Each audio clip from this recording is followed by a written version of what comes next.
Today, I'm sharing my top 10 favorite movies. Number 10, Grave of the Fireflies. What is there to say about this movie except that it took me over 3 years to gather up the strength to watch it again. Number 9, The Boy in the Striped Pajamas. A movie about the innocence of a child. Just seeing how clueless Bruno was throughout this entire movie made me sad, and then the ending that left me completely silent for 30 minutes straight. At number 8, I have The Little Prince. What I got out of this movie was how a lot of grown-ups have forgotten what it was like to be a kid. They think having a childlike imagination is a waste of time, so they force their kids to grow up and act like adults too soon. Number 7, Where the Wild Things Are. This movie is nothing like the Happy Kids book. I found this movie heavy and depressing the first time I watched it, but I have absolutely fallen in love with it. Just all of the psychology and symbolism behind this film. I definitely wouldn't consider it a kids movie. Number 6, My Life as a Zucchini.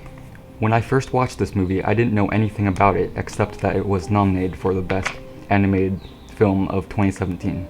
I was expecting a lighthearted claymation comedy, but instead got a moving film about a boy who lost his mom and is sent to a foster home where he meets other kids who are in similar situations. At number 5 is The Pursuit of Happiness. This is one of the most inspiring movies I have ever seen. Just watching Chris Gardner's life fall apart and eventually everything working out in the end is very moving. This is definitely one of Will Smith's best acting jobs. Before I get to the last 4, I just want to say all of these are number 1s.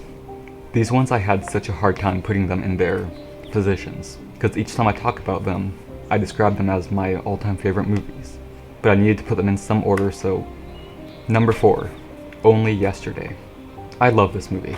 It follows a 27-year-old woman who leaves the city to go on a vacation to the countryside to help with the harvest. But her childhood appears during the time she's there. So the movie switches back and forth between her childhood and adult self. The ending of this movie is my favorite ending to ever exist in any movie. Number 3, Until Forever. This is a tragic true story, which is the best Christian movie I have ever seen. This movie made me cry the hardest I have ever cried from a movie or a video game. Before this, it was Valiant Hearts and the Great War, which I'll probably make a video about that game.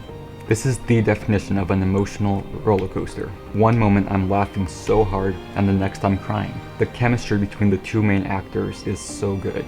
There were times I thought I was watching someone's real life. A lot of the props and locations were the real things. Also, I think this might be the first Christian movie to not make the atheist the bad guy, but one of the nicest characters. At number 2, I have 2001: A Space Odyssey. I already talked about this movie, so there isn't much I need to say, except that I wish more people could sit through it. And at number 1 is The Tree of Life.